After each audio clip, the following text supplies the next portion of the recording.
What does it say? I've got an invitation. It's a cease and desist from Warner Brothers.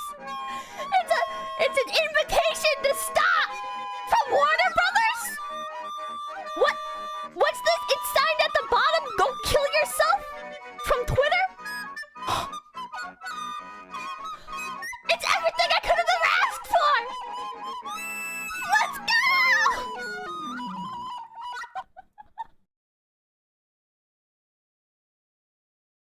Hey there, chat. How you guys doing? Couldn't resist this one. The intro was too good not to play it. It's tangentially related to what we're gonna be doing today, but before we get to that, let me put some music on. We need some moods for this. Some good moods. Because we're going through a lot of bullshit that happened in February. Bullshit that continues up to this month. And will probably continue up to April. And going forward, depending on who else decides to play the stupid wizard game. And depending who else decides to graduate from VTubing to the wizard game. Hold up.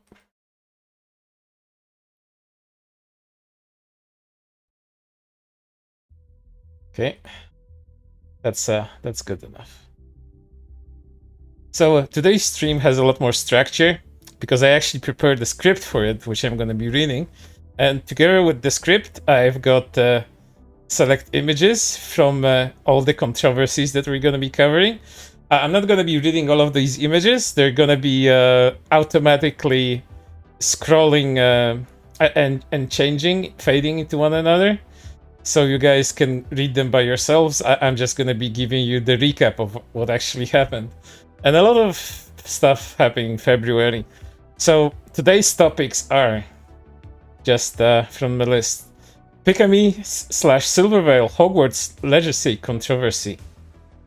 After that, we've got Brittany Venti goes after Iron Mouse. Then Niji-Sanji Zion Lanza gets suspended from VTubing activities. Next, Gia the Brat accuses artist of e-sexual assault for sympathy. And that's what we're going to be covering. The most major happenings of February. Things I've already covered. Things I've got on my Twitter. Things I've covered in my videos as well. So, without further ado, let's get... oh yeah, the Vector too. The Vector controversy too. I almost forgot about it. Yeah, the Vector is in the last place. All right, let's get this started. Images up. I'm gonna lower the volume just a little bit, and let's go. Pikami/Silvervale Hogwarts Legacy controversy. Activists try to dissuade people from playing Hogwarts Legacy, saying the game supports and funds a terrible transphobe that is J.K. Rowling. People start to get harassed for wanting to play the game. Gaslighting and guilt tripping is rampant. A lot of activists imply the game has anti-Semitic themes as well. Amano Pikami of VOMS schedules a comeback stream where she plans to play Hogwarts Legacy. Activists descend upon her, saying how quote-unquote disappointed they are, trying to guilt trip her. The waiting room YouTube chat for the stream becomes a mess and is promptly locked. Pikami makes a statement and proceeds to cancel the stream. Going forward, some people use the statement claiming that she has seen the errors of her ways and decided to be a good ally for people, and that's why she apparently cancelled the stream.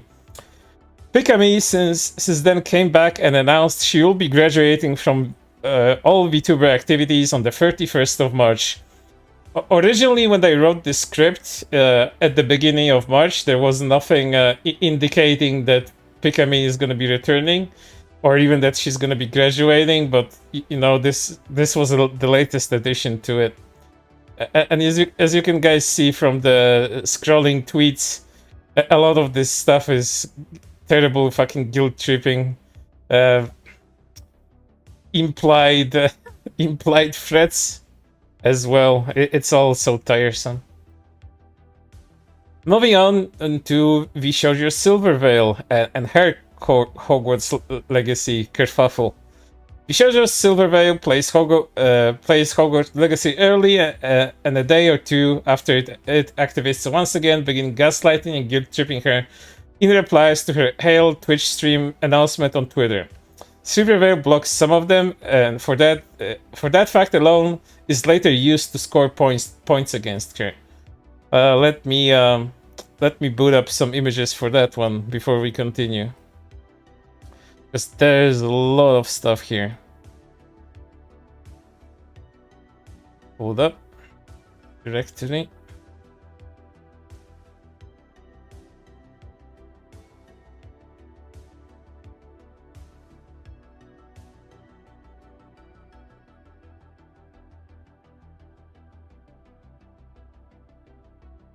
Yep, there it is.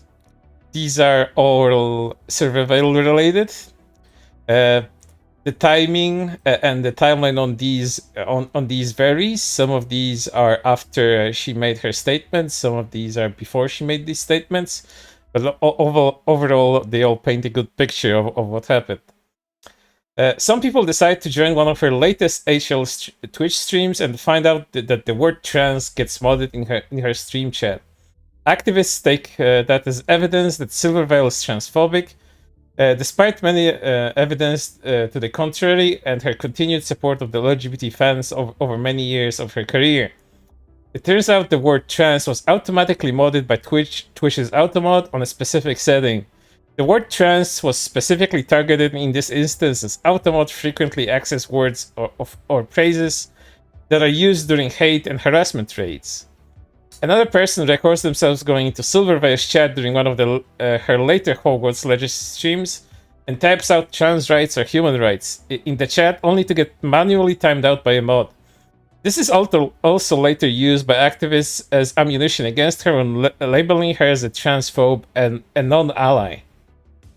The discussion on Twitter goes into overdrive as people spread around the information about Silvervale's supposed transphobia, at the same time downplaying or outright dismissing the harassment she received, labeling it only as expressing disappointment or critique. Mind you, they did the same thing with Pikami. It's always we're expressing disappointment and critique. It's not a bunch of hooey. It's not gaslighting. It's not guilt tripping. It's not trying to make someone feel bad. It's always critique and mild disappointment in someone. After a few days of keeping quiet about the whole situation surrounding her, Silvervale decides to make a short explanation stream on Twitch, during which she breaks down in tears, stating that she's been getting harassed constantly and her friends were getting sent death threats, as well as getting doxxed. Silvervale was also mentioned she was not aware of the Twitch automod censoring the word trans automatically. After the stream, she makes a short statement on her Discord server denouncing any and all harassment, saying that no one should spread hate and that hateful people on Twitter are not representative of the majority of the LGBT community. Pop culture media news outlets document Silvervale's story, and some of the more left-leaning ones continue to dismiss the harassment perpetuated by activists instead of focusing on the harassment the transgender community faces on a daily basis. At the same time, hundreds of people ridicule, downplay, and downright dismiss Silvervale crying on stream, a lot of them claiming Silvervale has lied about the harassment she received. Some of the responses take a mocking tone, while others continue to call Silver transphobic and other derogatory terms. Some death wishes are also mixed into the whole discussion. As the discussion and harassment of both Silver Veil supporters and antis increases, people that have been playing both sides are revealed, trying to stoke the flames of this controversy even higher. Genuine transphobes also come out in droves in order to harass and insult transgender people attaching themselves to the controversy. It didn't matter which side they were on, everyone was equally getting shat on, so that's a thing a lot of people keep dismissing. It's always one side doing more than the other, and one of them is free of any guilt. Instead of just saying all harassment is bad, it always has to be one side that's victimized more than the other, and somehow that dismisses any other harassment, which is always painted as critique, as I mentioned before. Hold up. Another few days pass with the things going absolutely off the rails until Silvervein makes another series of statements during a Twitch stream calling people that harass and bully others freaks and cockroach VTweeters. Once again denouncing people on Twitter, adding that LGBT people are awesome. Silvervein decides to keep herself off Twitter for a while. After the stream, a lot of activists decide to misinterpret Silvervein's words and claim that she was referring to transgender people and Jewish people, and generalize her words as hateful in order to fuel a narrative that has been used to denounce Silverveil wholesale. Days of continued mockery and denouncement of Silverveil continue as activists try to do their best in order to make others see her in the worst light possible. Harassment on all sides continues relentlessly. Once more, a few days pass, and a supposed suicide of a transgender VTuber happens due to extreme harassment. Some Twitter antis decide to use this apparent suicide to blame Silverveil and her fans for it. Ultimately, the person who first announced that the suicide happened to her VTuber cousin Ali Archer turns out to have apparently staged the whole thing, as people that know her started to reveal information about her history of lying and manipulation. Other people have also dug into the apparent Twitter account of the person that supposedly committed suicide and found out the account was used to boost Ali Archer and e-bag in their name. Ali Archer's account has first gone into protected mode on Twitter, stating she's taking a break from Twitter, and subsequently deactivated. The account of the supposed dead VTuber that was apparently still used by her family in order to inform others of her fate has also been deactivated, and Ali Archer claimed they were being harassed.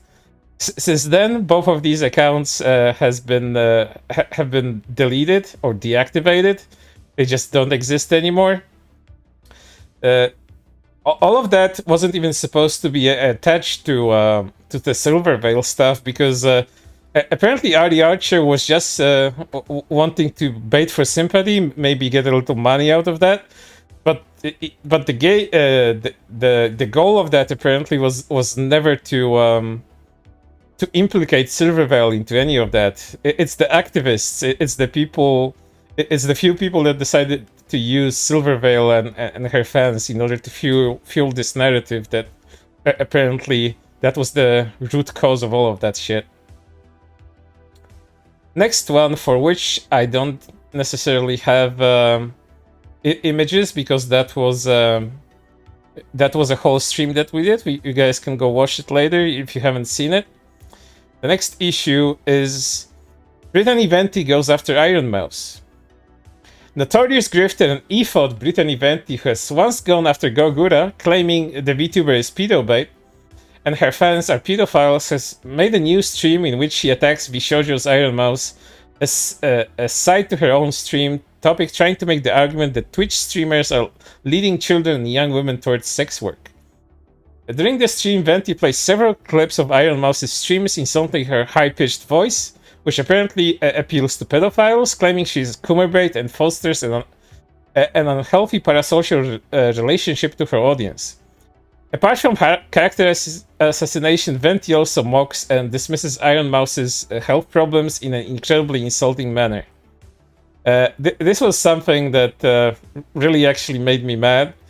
She nitpicked a lot of of Iron Mouse's clips, just clipped all the relevant parts in order to make her strawman argument, and made one of the most wholesome streamers into some kind of weird VTuber Coomer bait, whatever. And lastly, as a trump card, she decided to shit on her health, claiming that no one sounds like that because they have a disease, and she continued to mock her for it.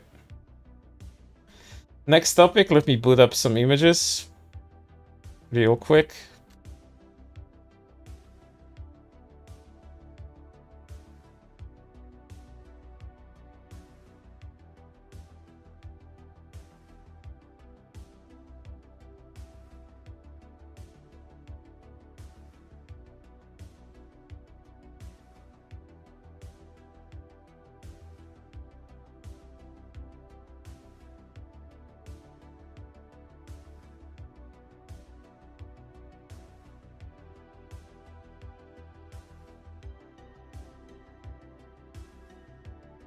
Okay, here we go. There it is. Niji-sanji's Zion Lanza gets suspended from VTubing activities. On February 8th, Niji-sanji has come out with an official announcement about Zion Lanza getting her VTubing activities suspended. The official statement indicates Zion has been suspended for repeated offenses, which include not adjusting her behavior during streams, after being continuously warned by management, making false statements during streams, apparent lying to management, and insensitive jokes during streams. The statement didn't include how long her suspension will last. As of March 1st, Zion has not returned, and I have to add to my stuff here that as of this stream, Zion's Streamlabs has been disabled, and that could mean potentially a graduation. We won't know what actually happened until Niji-sanji actually announces it. Another evidence, circumstantial evidence that Zion might be actually graduating is the fact that Zion's roommate has changed her profile name on Twitter and added revival ? To it, meaning that she might be returning as her former identity. We'll have to wait and see if anything of that actually surfaces, but continuing on with what I have written here. Following the announcement, several people on Twitter have dug up a rape joke aimed at a video game character made by Zion during one of her streams. Several other individuals gleefully celebrated her suspension, hoping she would ultimately lose her job, and others continued to speculate what kind of infractions could have contributed to her suspension. Some theorized Zion has been suspended because of her Shotacon comments made during a couple of her streams, which seems unlikely based on the fact that several Niji-sanji livers are open Shotacons and Lolicons. Some others have suggested Zion has gotten suspended for talking about ROM hacking, something several companies like Nintendo demonize and could have cost Niji-sanji some game permissions. Other theories included Zion using mods during her Final Fantasy XIV stream and making various off-color jokes. The usual antis on Twitter tried to demonize her for an alleged anti-Semitic joke. However, the joke in question was her responding to her chat upon them making allusions to Zionism. Her answer was a simple cut short laughter and denouncing the chat for it. The same antis have also called for Zion to lose her job and tried to misconstrue a lot of her points, often outright lying about her actions. And if you guys were available during the stream where I covered Zion's topic, one of her clips from one of her streams has indicated that Zion was most likely not on very good terms with the rest of Niji-sanji. She was touting that they're all different and you should treat them separately, not as one entity. So not only her relationship to the management, but also her attitude towards other Nisanji livers might have contributed to the suspension. It might be all of these things mentioned, but more than anything, those insensitive jokes, as you guys most likely saw from the suspension notice, contributed to her suspension. Whether she graduates or not is still up in the air, but there's some indicators that she's gonna do that. Next topic. Let me change up images real quick.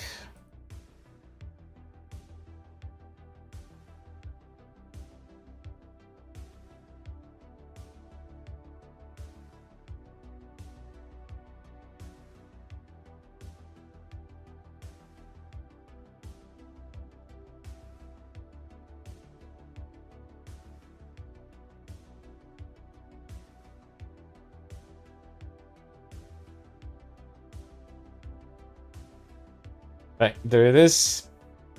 The start of the hour. Gia the Brat accuses artist of asexual assault for sympathy. LootTuber Gia the Brat makes a short thread in which she claims an unmentioned artist has made not safe for work art of her without her consent. She reminisced she felt violated, and it reminded her of her past events where she felt powerless inside her own body. She adds not to draw lewd artwork of her unless they know each other, and she has given express permission. Gia quickly gains support of her followers and random Twitter onlookers. A few of them managed to find the Twitter account of the artist that supposedly drew art of her without her permission.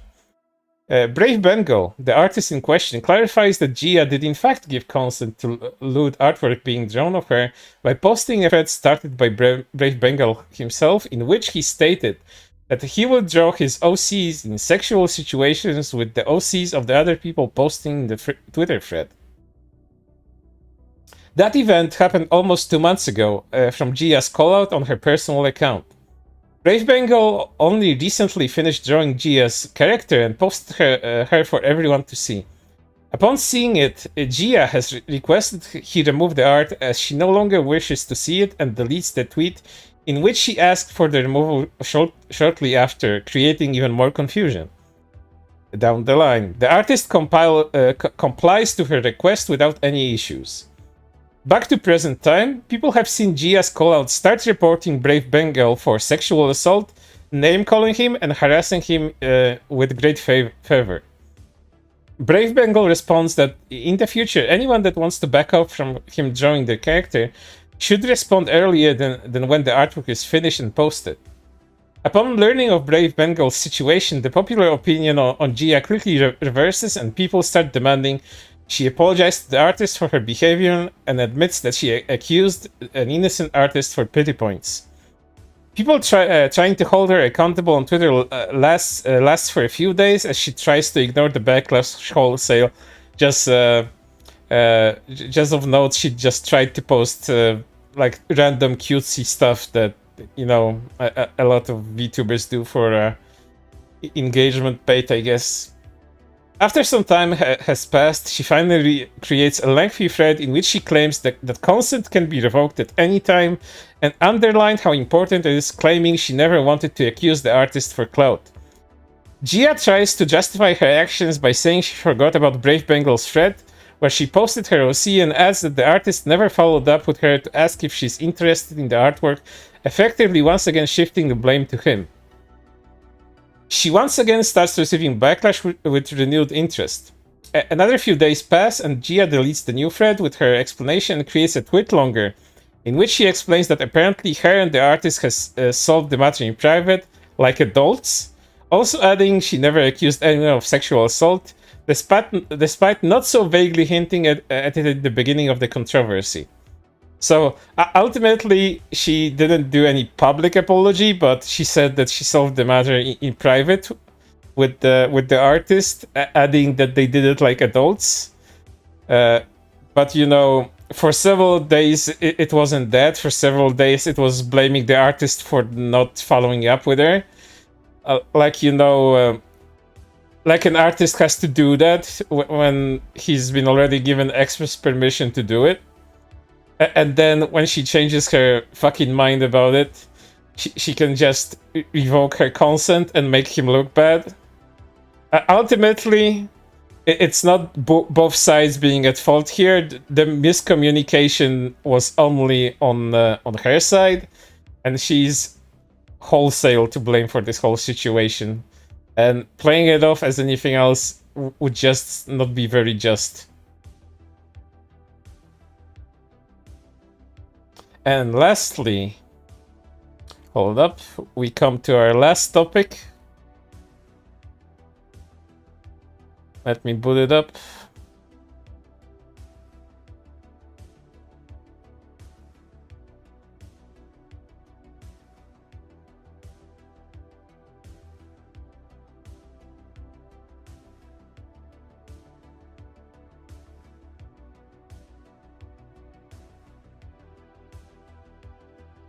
I didn't write up a script for this one, but I already made a video about it. If you guys want to watch it later on, hold up. Misora Hina of Vector of the ES, the Spanish-speaking branch of Vector, has graduated from her position at Vector quite a bit ago. But the company, in all of their wisdom, decided to simply dox her. This is something that has already happened before with Vector, as they doxed one of our other talents that also graduated. But with this one, it's a bit different. With the previous one, they just doxed her name. With this one, they did even more, as they decided not only to dox her name, they doxed her apparent home address, as well as her government ID, and proceeded to threaten not only her with legal action for misdeeds, for apparent misdeeds against the company, but also on the same day they made a statement going after anyone that would dare to oppose Vector, that would dare to quote-unquote slander their good name, as well as, helping all the other talents with their own cases against Vector. So effectively, they've been threatening everybody with legal action in order to shut them up. The most impressive shit about that is that they also partially doxed one of the people that was going against them. Someone was included in that other announcement. We're gonna be seeing that in a moment. I censored out all the personal information of Misora Hina, but here's the physical document signed by their attorney Yoshinori Hirano. Here at the top, there was her actual name, followed by her government ID number, as well as her location. This is the tweet in which they used Hina Misora's own account in order to show the physical document as well as the digital document. Yeah, they did everything. They just fucking outright doxed her. Like, there she is, guys. Do whatever you want with this information, and they didn't even hide that these fucking things were just a fucking threat. And here's this here's the digital version of that. And once again, there also exists another document in which they partially dox one of the people that apparently slandered them. And where the hell this is gonna go from here, I really like to know. I'd like to do a whole stream about Vector, but there's one thing holding me back from that. It's the language barrier, because a lot of that stuff happened within the Spanish-speaking VTuber community. So I'll probably have to grab someone that's a Spanish speaker in order for him or her to translate some stuff for me. There's a lot of information available already, but a lot of it is not corroborated by many people. A lot of it is just narratives being spun around, and I'd like to get something more concrete about this situation before I make any specific kind of stream. I don't want to operate on assumptions alone. I want to have proper information about the topic going forward. But it's certainly one of the worst companies around when it comes to VTubing. There's some Chinese companies that do similar stuff, and that also allegedly involves human trafficking. That is also another topic that might be worth exploring if I manage to collect enough information about this. But, you know, if any of you guys thought that like companies like Nijisanji or even VShojo are bad, these are the actual bad apples. VShojo and Nijisanji might be involved in some terrible fucking hijinks, like, which is also probably worth mentioning as important news for Nijisanji's sake. Like trying to strike down VTuber news channels, you know, for various reasons, like they did to Kyo and like they did to False ID. So again, that's another black mark on their history right there. But you know, even with those things that they did, Nijisanji is still not Nijisanji and Any Color is still not the worst set of companies there. Vector is much worse, and some of the Chinese companies that are around are also not saints. I would even say quite the opposite. But yeah, we managed to actually get through most of the important stuff in less than an hour, which is cool. I expected it to last at least 1.5 hours, but I'm glad my dyslexic reading skills are improved, so that's positive. So right now I'm gonna get a drink. I'll catch up to chat, see what you guys been talking about. I'll be back in a moment.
Okay, drinking break over. I see you guys were commenting pretty well on everything going on. She never owned up to her reckless of what she did. What was wild? Yeah, it was. Her taking accountability for her actions, and by that I mean Gia, it was like really never on her mind. When shifting the blame to the artist didn't work, she just decided to go with the route of, oh, we solved the matter in private. Nothing else is going on. You can forget about it.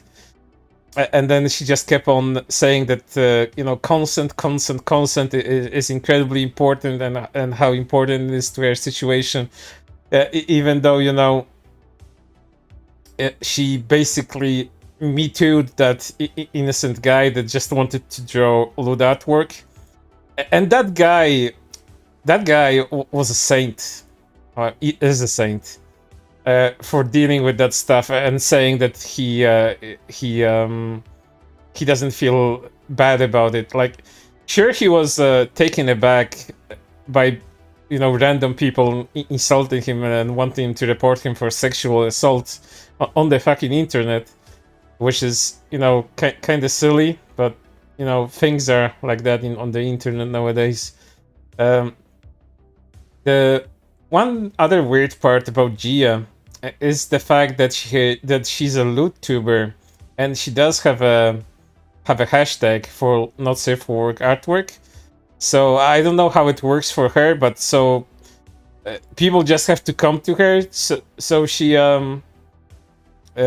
gives them the okay to do that, because normally in the VTuber community, whenever you put up a loot hashtag, that's implied consent for others to draw loot artwork of you. You normally have to clarify what kind of artwork you want, like via a pinned tweet or via a stream beforehand. VTubers do that usually on their first debut streams, where art tags are decided and all of that. So, not having watched any of her streams, I don't know if she ever did that. But for anyone that doesn't know her content and doesn't know her, they just look at the loot artwork hashtag, which, mind you, was already had a few entries in it. And you'd normally think that, okay, she's fine with anyone drawing anything there. So she could have potentially done the same thing to another person that just decided to draw art of her and just posted in the tag. So she could have just gone to that person too and accused them of the same weird shit. To me, all of that seemed like it was sympathy bait. Like she just wanted to get positive attention through that. A lot of people do that, victimize themselves. People have been victimizing themselves for the last month with the whole Silver Veil situation and other stuff. I mean, Twitter in general is incredibly good for victimizing yourself. I see so many people do that, and the next thing they do upon getting attention is post their coffees, post their Patreons, post their Cash Apps, and the money then just flows. Like even today, I saw some person harassing others because of the Pick-a-Me situation and the graduation, basically shitting all over Pick-a-Me. And the next thing that they do after doing that is I'm and I quote this tweet of this person: "I'm hungry. Send me $20." And then she posted a QR code for her Cash App or Venmo. I think it was Venmo. So yeah, I'm hungry. Send me $20. I shit on you. I shit on other people. Send me fucking $20 because I'm hungry. I need to fuel my hatred. The funniest part about that is they also went like other people went into the thread where she was asking for money, and then someone said, "Oh, I'm sorry, I'm kind of short on cash this month, and I can't do it." And she replies like, "Oh, don't worry about it. I've got so many 20s already," or something like that. I actually want to find that particular thing and show it to you guys. So just give me a moment. It was so fucking silly. I have this person somewhere, so give me a second. It was so ridiculous. It's burned into my brain. There's gonna be a lot of things to cover for March as well, like Pick-a-Me's graduation and the whole kerfuffle about that. People are getting absolutely shut on by people. And I wonder what else March is gonna have in store. I mean, it's gonna be more stuff for me to cover. I wonder if I'll actually find time to do all of that stuff.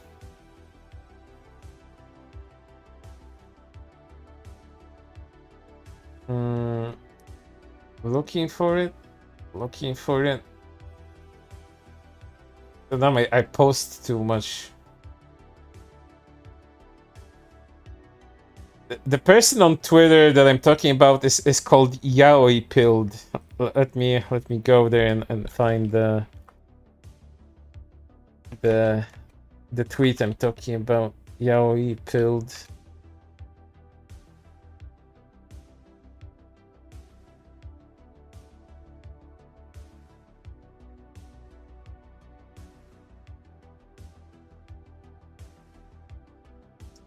Found it.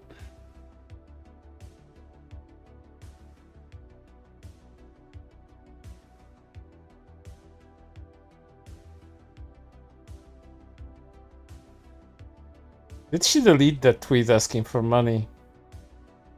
I couldn't have imagined it. I wouldn't be able to imagine something so fucking silly. Must be somewhere, someplace around here. But more about this yaoi pilled person. They're so pissed about the Pikami situation, they just go to random people that are completely unrelated to it and shits on them just for tweeting about that stuff. Like she blames others for putting stuff on her TL, like they're to blame for that instead of just muting and blocking people. She just goes and shits on them, telling them what they should fucking do. It's so fucking silly for these Twitter people. God damn, where is that I'm hungry post? It's so funny. I'm gonna autistically obsess about it.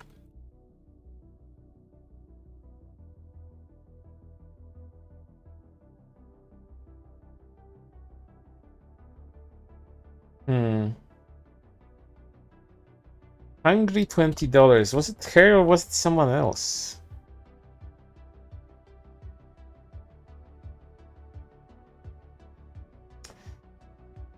And I can't find it anymore. I'm disappointed in myself. I remembered it so well too.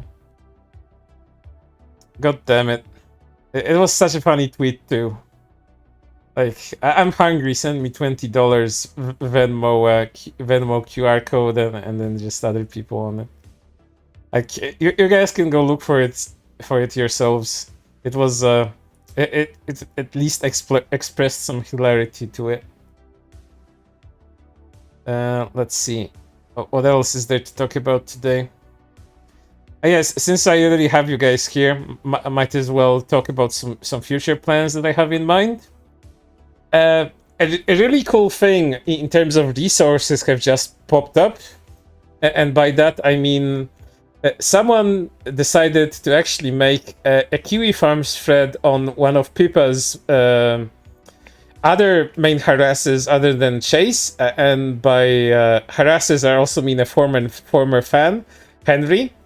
So now there's like a comprehensive timeline of what Henry has done, and that thread is gonna serve as a good resource for the stream that's gonna be upcoming next in the line of next in the series of parasocial profiles, in which we're gonna be exploring the most unhinged parasocial examples of attachment to online entertainers. And there's a lot of things with Henry going on. For those that don't know, Henry is a former Pippa fan that did a lot of things that people found uncomfortable, and he started to get banned and suspended from her chat, as well as later on from the Face Connect Discord. And since that thing happened, and he's been issuing apologies, but those apologies later turned into weird threats. And after some quote-unquote soul searching, he became like fanatically religious and dedicated to making Pippa's life a living hell. To that effect, he teamed up with Chase for a time being in order to make Pippa's life miserable. Some of the things that Henry has done include include sending a Twitter message to people saying that that her feet aren't too good when people had a feet reveal, and instead saying that he got off to her dog's feet. The dog's paws also being in the picture that Pipa posted. For that, of course, people raked him. They dragged him through the hottest of calls, because acting like a zoophile on Twitter really gets you all the positive attention, so to speak. So that's some of his accomplishments, among other things. One other that sticks in my head is him trying to get unbanned for one of the first times that he got suspended from Pipa's chat. He actually made some weird song and sent it in to people. It's really cringeworthy, and we're gonna listen to all of it when that comes. He's special. Henry's problem is he doesn't seem to understand that it costs $0 to be not cringe. I think Henry is like legitimately disturbed, like mentally disturbed. I know that means that it's kind of mean to make fun of him, but I know people that are mentally unwell and they don't act like he does. He acts out of like pure spite at this point, and don't think there is a day where he doesn't try to harass people in some sort of way. But this one should be a fun one, because he's off the rails. Like, people keep on talking about parasocial relationships to entertainers and how bad it is. Like, he's the prime and most extreme example of what people think of when they mention these parasocial relationships with VTubers and other media entertainers. So covering him is gonna be a lot of fun once I compile on all the information on him that's available. There's a lot of stuff in that Kiwi Farms thread already, but they don't have everything. They miss a lot of the 4chan stuff that he did.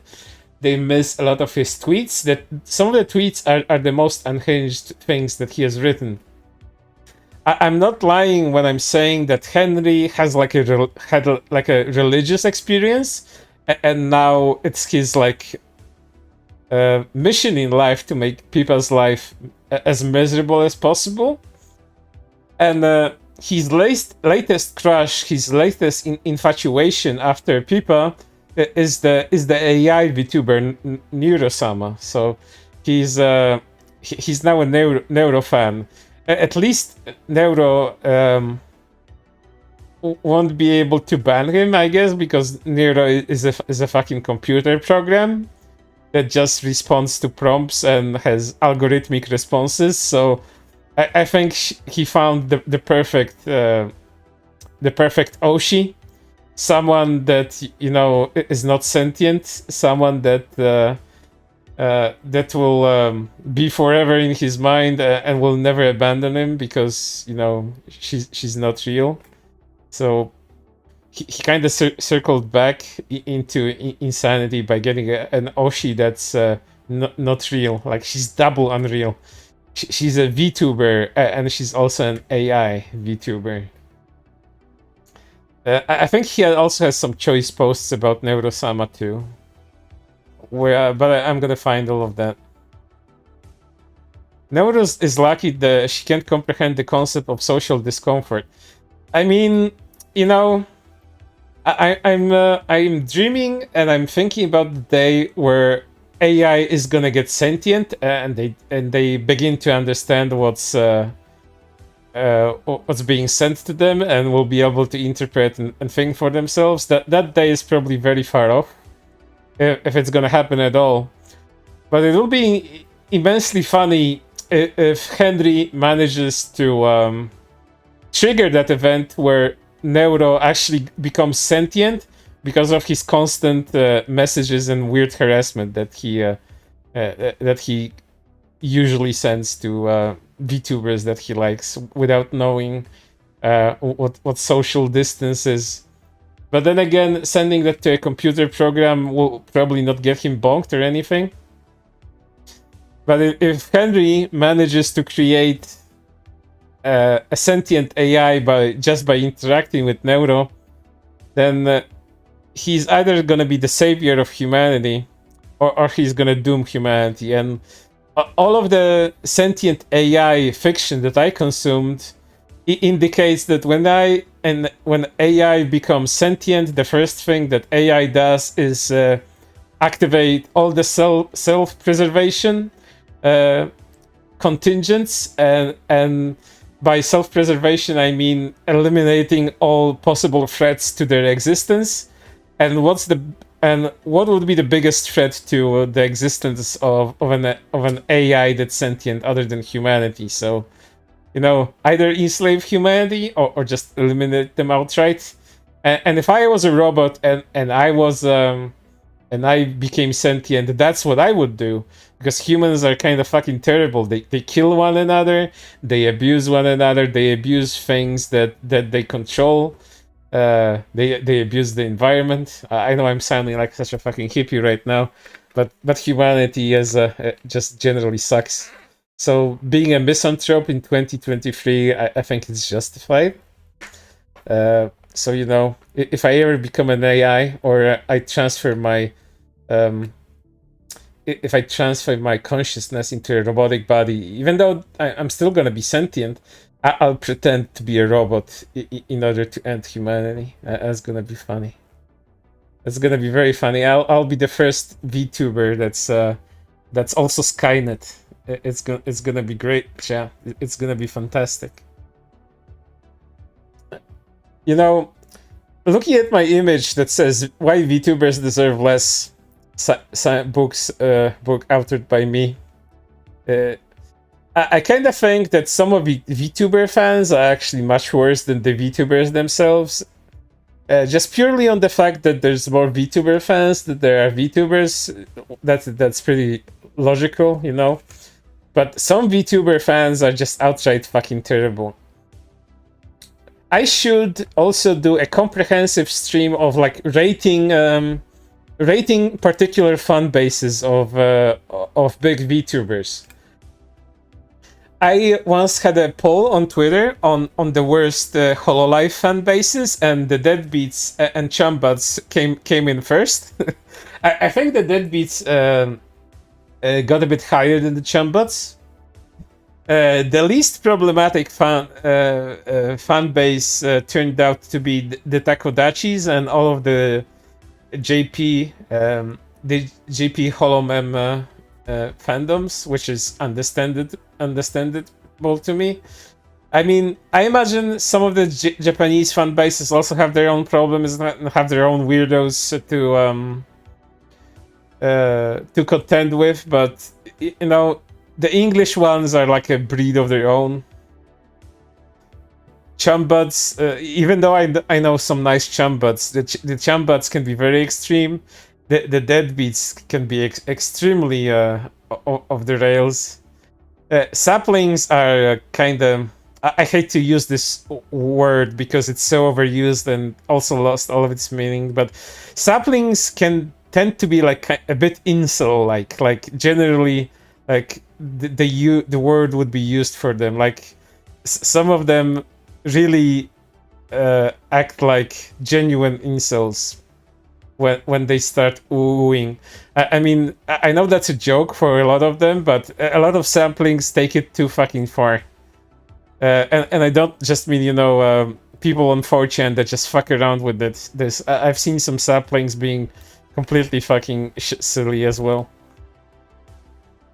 So yeah, VTuber fandoms rating stream, that would be cool. Like making a tier list out of VTuber fandoms and exploring how bad they are.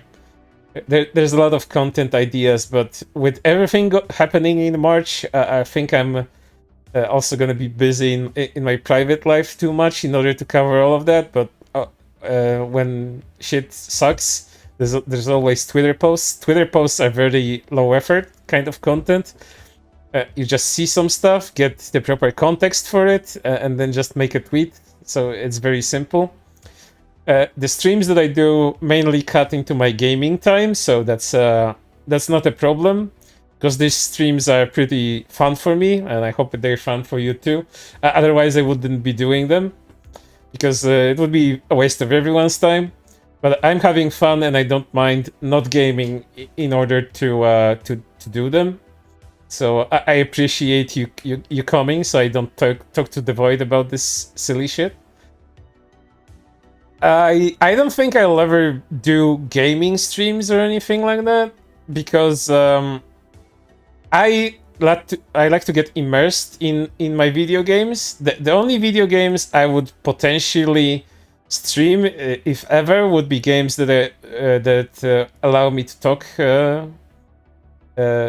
over them, like non-narrative based games, like let's say exploring VTuber fan games. Hololive has a lot of fan games. HoloCure being one of the most popular ones, and HoloCure is also one of my favorite of these action roguelite titles that are similar to Vampire Survivor. I really like that genre, because whenever I'm like having like a tea break or something, whenever I have a drink break from my work and shit, I just boot up like some sort of video to play in the background. I listen to it, and I then just play like a 20-minute round of HoloCure, and then my break is over. So that's my fucking gaming over time.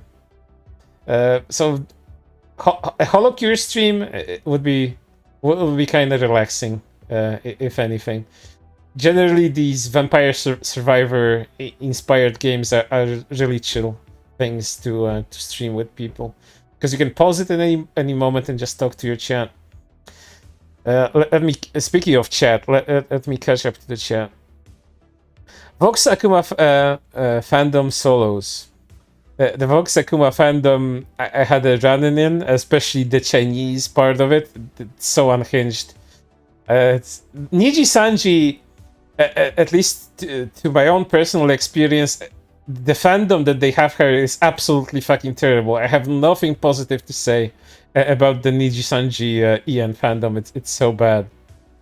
I really I struggle to think about anything positive to say about Niji Sanji's own fandom. Hey Kuri, any update on people trying to twist Pika's lolly comments into something worse? I mean, they've been doing that. A few of them have been doing that. A few of them have been labeling her as a pedo, even though all of that is just lolicon talk. And I understand how this looks like to like general onlookers, but I don't expect any understanding from these people. And even if they knew this was about lolly stuff, they would probably still label her as a pedo. So when they do that, they do that. And whenever I find them, I'll be sure to post about them, because that's one of the worst things to me that people do. They just label people willy-nilly pedos without, understanding what kind of weight that label carries with it.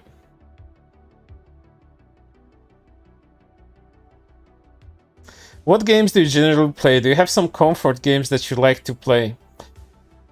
Comfort games. I actually play anything. I would try anything. I don't mind stepping out of my comfort zone to play absolutely anything. I'll play fucking Power Wars Simulator just to try it out, or that Lawnmower Simulator that Hime from Face Connect liked to play a while back.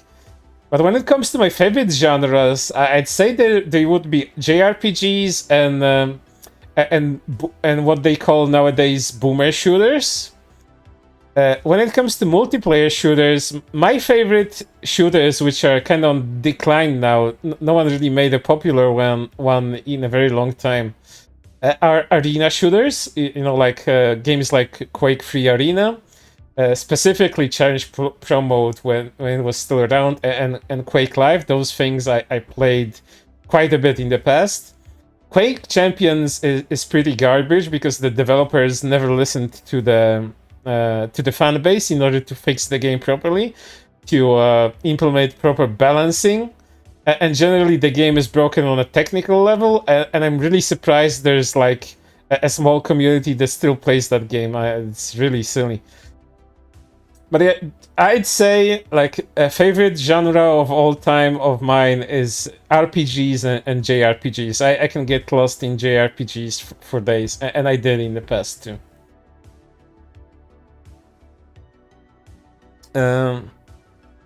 Let's see, what other questions do we have here? What's Kuri's fandom name? I don't have a fandom name because I'm not a VTuber. I think it would be like very self-indulgent if I have a fandom name, because this is just the avatar. You don't have to think of me as a VTuber. I just like the idea of having a virtual avatar. So if I ever come to a conclusion that I want a fandom name, I'll think of something. But right now, I don't think that's necessary. Rosemi has a good fandom, not too familiar with others though. You know, the Niji Sanji fandoms that don't stand out, I guess, are the good ones, but you know, in terms of like doing positive stuff, I guess, maybe Selen's Dragoons are pretty okay too. I haven't explored them too much, but Selen's I have a friend that hangs around in Selen's Discord, and the Dragoons there have been pretty nice to her. So I guess to retract my previous statement just a bit, I guess Dragoons are okay, at least from what my friend has been telling me.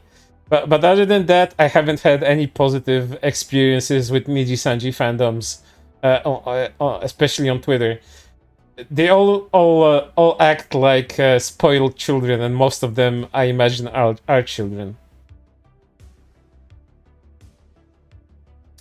Niji Sanji Yen fans have a serious case of sibling envy because Holo is bigger overseas. I don't know how they handle that jealousy part of that stuff.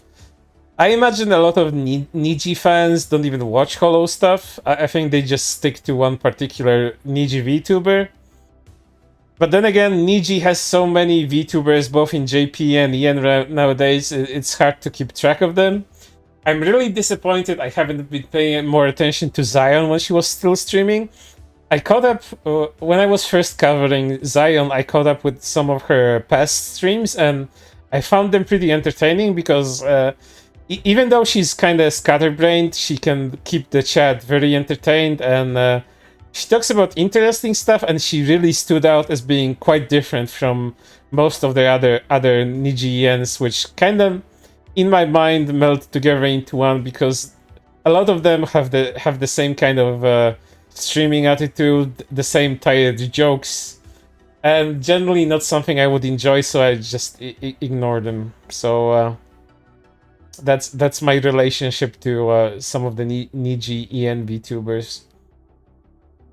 So if it so happens that Zion turns out to either get fired or graduated, and if she decides to come back as her previous identity, I'm gonna be watching her for sure, because she is actually pretty entertaining to me, and maybe at some point, if she's not under any sort of NDA, she might talk about her Niji Sanji experience, but I do imagine that Niji at least would have some sort of NDA. I mean, Hololive has one, Cover has one, so any color probably issues something like that as well.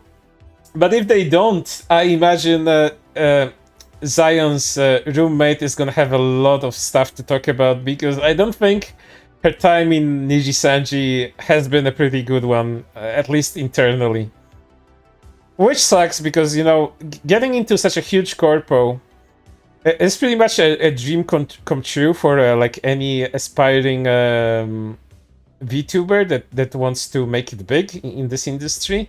So I feel bad for her in that sense, because she's gonna lose a lot of fans, but she's also gonna gain a lot of dedicated fans that liked her for her past content. And hopefully, if she comes back, they also come back to her because, despite her being edgy, I don't think she's malicious. She's edgy. She makes jokes that modern audiences can't handle, that have, their own sensibilities that, at least to me, are too frail. But those kinds of jokes that she made are jokes that aren't even hardcore to me, so that's whatever. And she doesn't, she hasn't, to my knowledge, never made any jokes like maliciously against anyone that's actually real, just against characters that aren't real. Because who fucking cares if you make a rape joke about an unreal person? It doesn't define what your morality is. I mean, I can go into a game and gleefully kill thousands of people and laugh about how their guts are spilled all over the walls, but again, that doesn't define my morality that I export into the real world. So, but that's the internet nowadays. They have no fucking idea how to separate one from the other. Their online life, everything that people do online and people that do in fiction, has to have real life repercussions. Otherwise, these people are fucking sick in the head. Yeah, Zion had such a fucking cute model. Like, too bad we are not on Pomp or any other platform. I'd show you guys some choice Zion porn because she has exquisite porn. Just go look up any Borus and look up her art tag. There's a lot of really, really good stuff. It's such a waste if she just graduates and the model is not going to be used. It sucks because I think the model actually fits her personality and everything. It sucks. It sucks and it's a waste, and I feel bad for that. I feel bad for her, and I also feel bad for the model.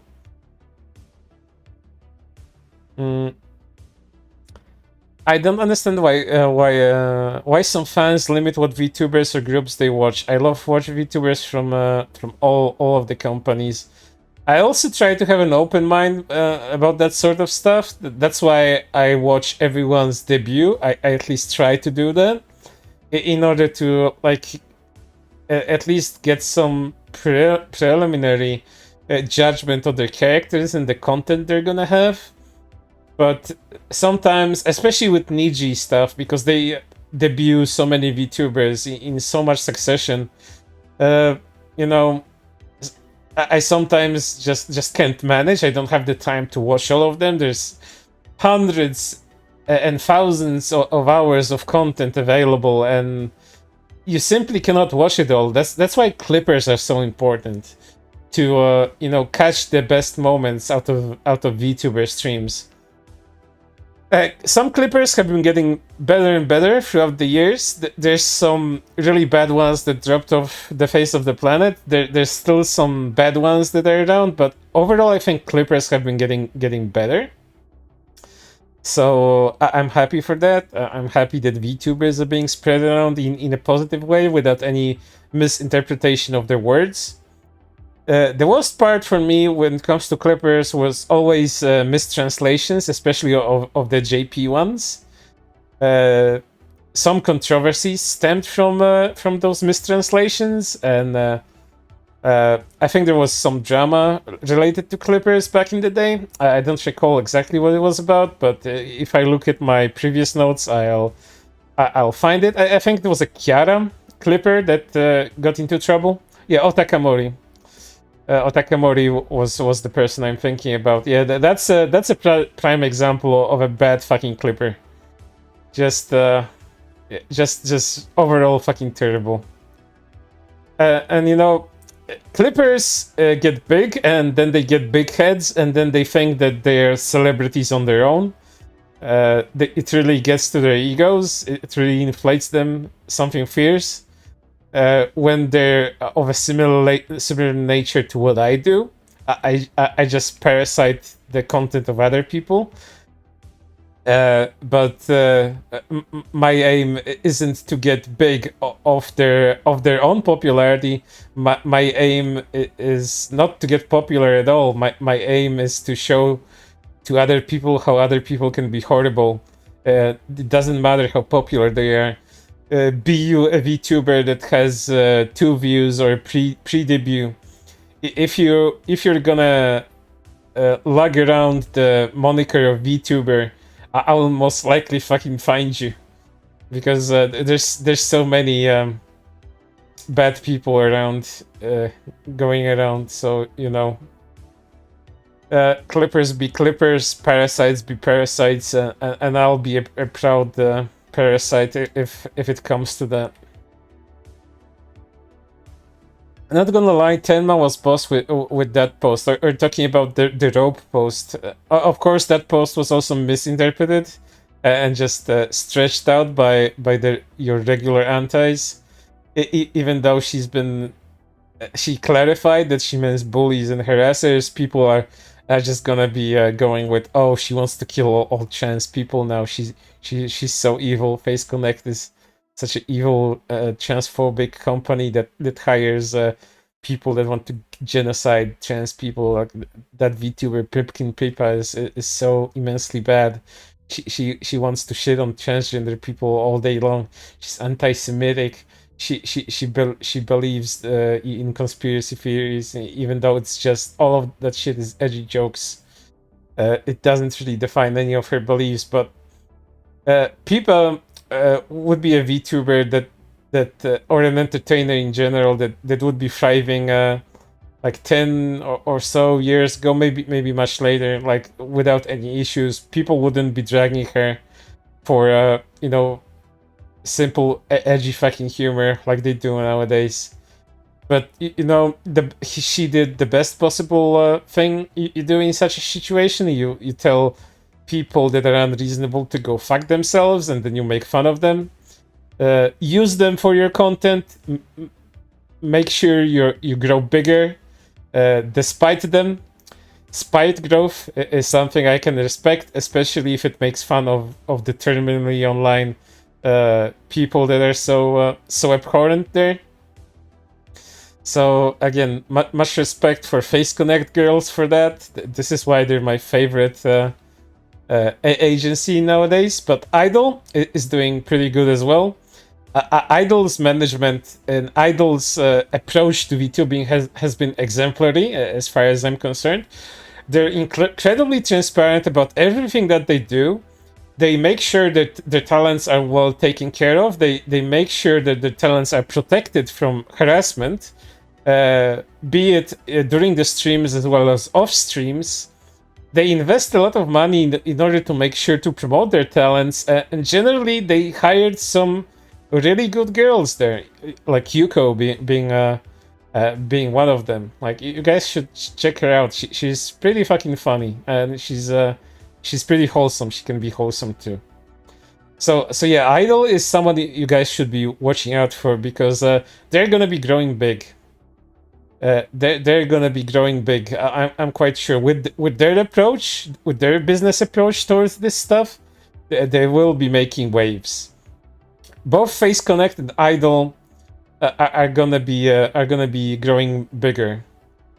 Maybe AM Project is also gonna be that sort of stuff, but I still haven't seen much of them, so I can't make a proper judgment about that. But those two that I mentioned are currently at my top as far as the smaller agencies, at least smaller than that Hololive and Nijisanji are concerned. Those are at my top, and you guys should go check them out. Maybe you'll find something there that you find interesting. I sure did, and I don't regret it. Stepping out of your comfort zone in order to seek out new VTubers is always welcome, because you just might find your next Oshi, or maybe you're gonna get your Kami Oshi too.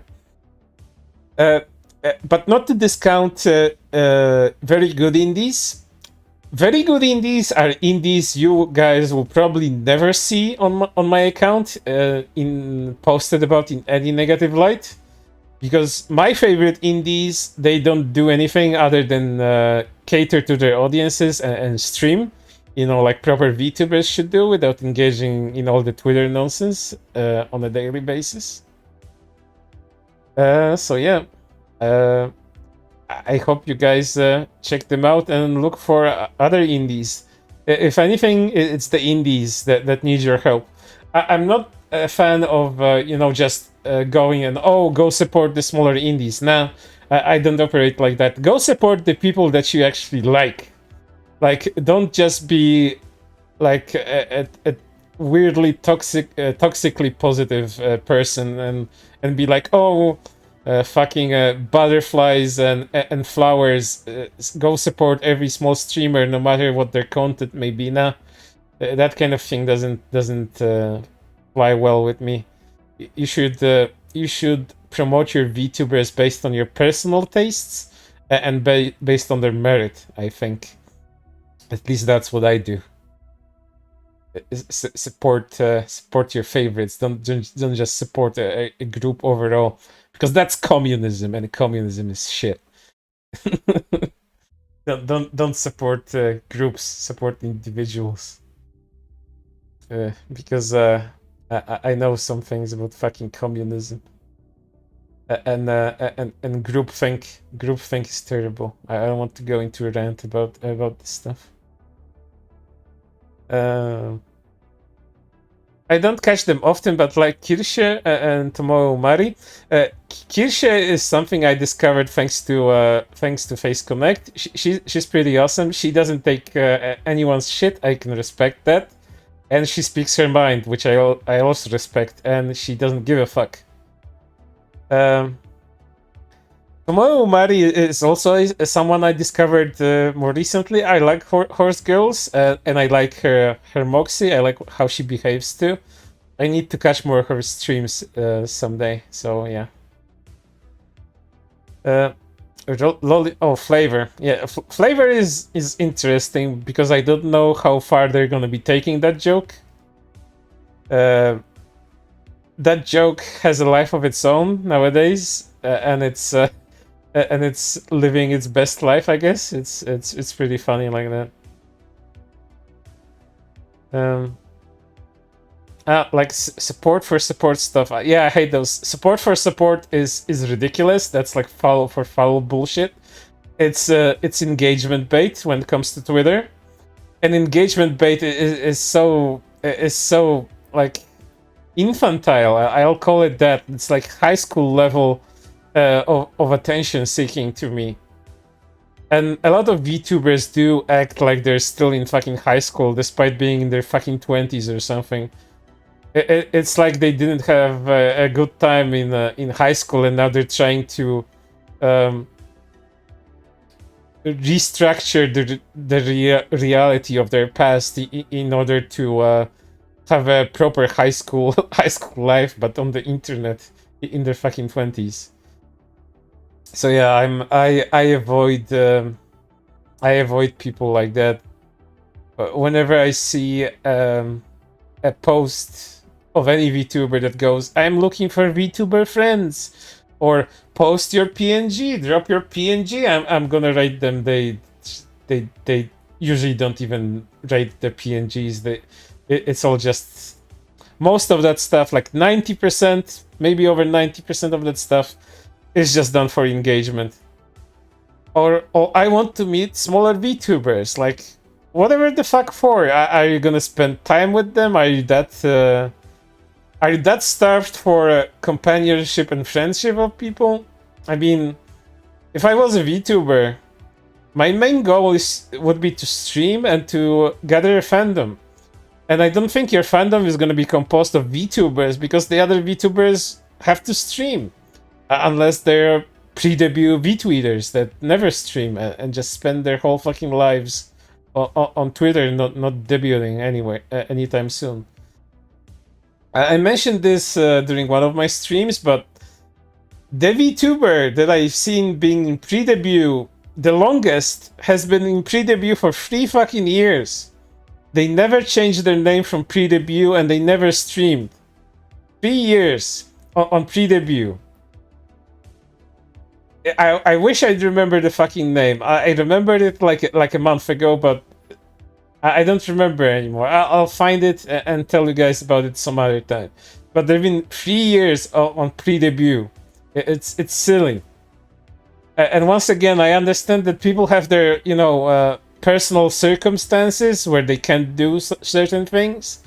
But if you're a pre-debut for 3 years and the only thing you do is just shit yourself on Twitter, maybe streaming isn't meant for you. Like, during that time where you're a pre-debut and you shit yourself on Twitter, you could have found a different hobby, unless, shitting yourself on Twitter is your hobby. Then I guess more power to you. Your career is shitting yourself on Twitter, as a lot of other VTubers do nowadays. And I don't know if you guys noticed this too, but the people that appear on my Twitter account in not in such a good light are usually the same people over and over again. Like, that's why I have like threads that are quote retweeted on themselves about specific people, because they continuously shit themselves. Like, it's if I would do like a fan animation of that sort of thing, it would be just everyone running in circles around toilets and seeing who will shit themselves the fastest. Because there's some people that just do it on a daily basis. Like, I don't know if you see Ike in my on my Twitter account, because she does this almost every single fucking day.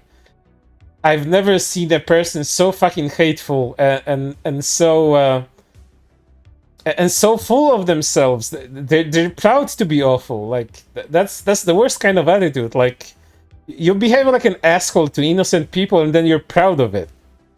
And then you call yourself a VTuber. At least she streams to the void, but she still streams, so that counts for something.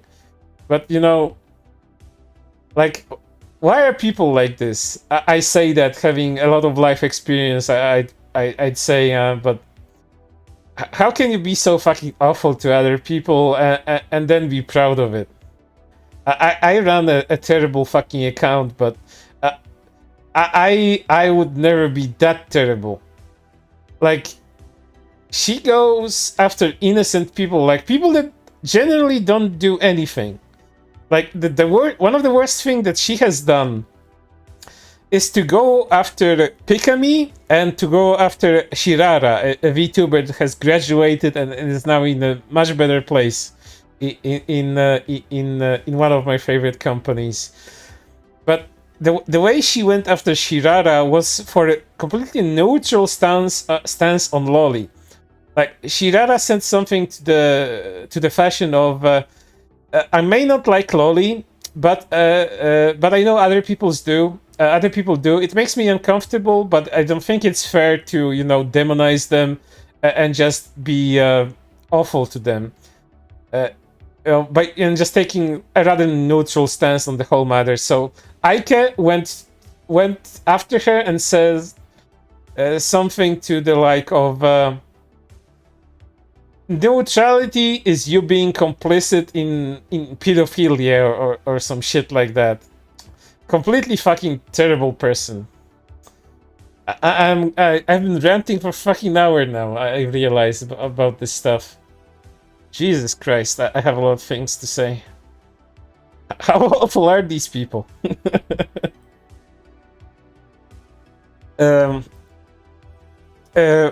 I plan to do something about it. Like once I get bigger, if I get bigger, rather, if this YouTube channel ever grows bigger, it might just stagnate at one point. That's usually not something I can help, considering this is all very hobby level sort of effort on my part.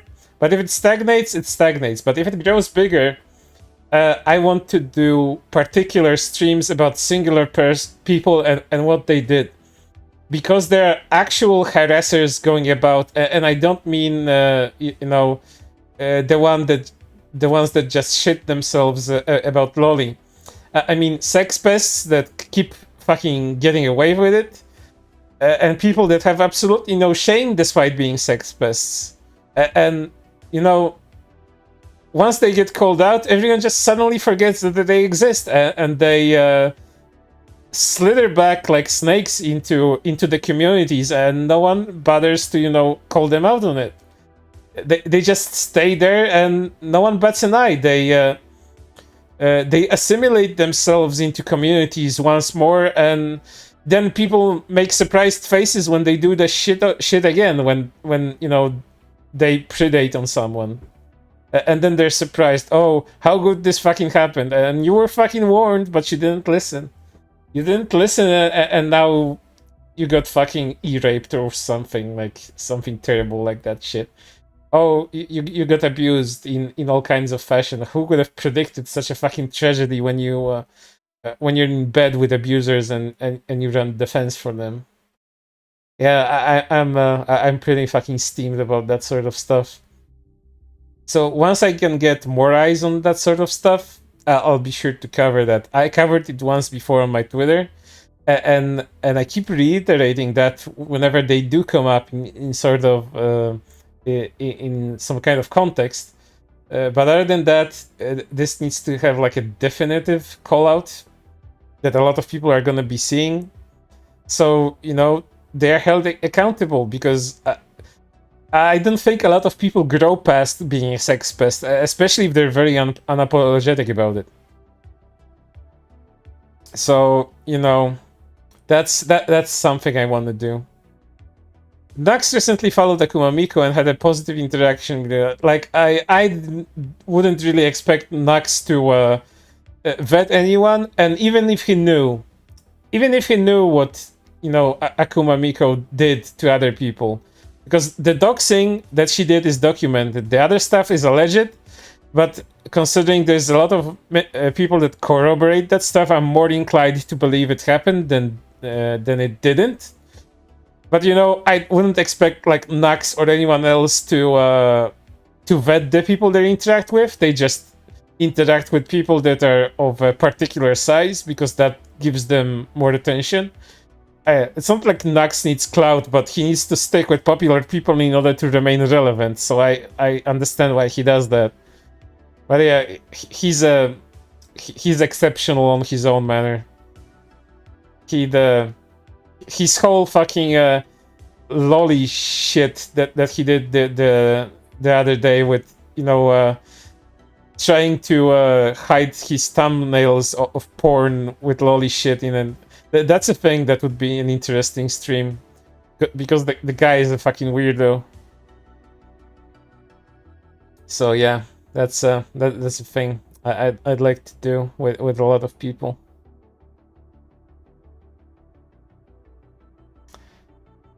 I would just want people to stay true to their principles. People break their principles because they want to gain something, so they usually don't have them even.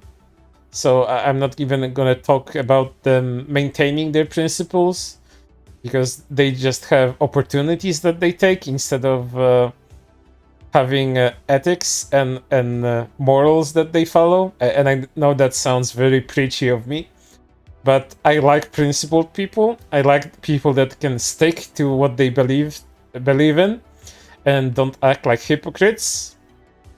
I try to keep myself accountable on those parts.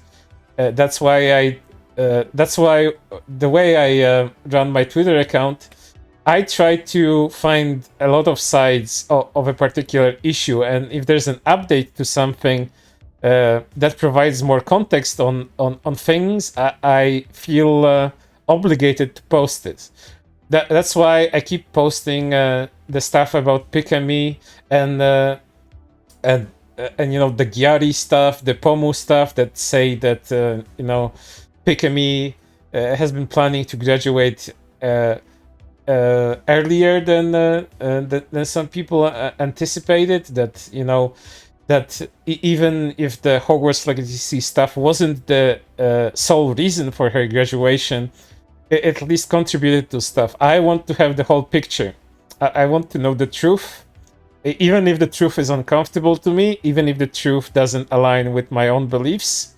I'd like to know the truth of the matter, and I'd like people to see the bigger picture too, instead of, you know, going on their own narratives about certain stuff.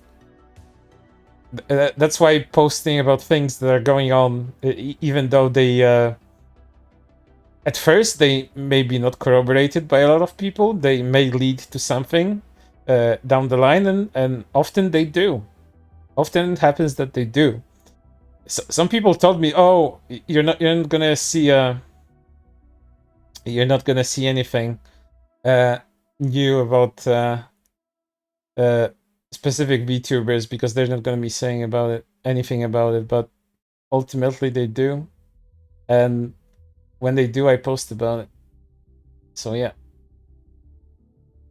But I think I've been going on ranting about this stuff for a very long time. So I guess it's time to quit very slowly. Let's see some songs I can play you off with. Oh yeah, this one's gonna be good. But yeah, thanks for coming.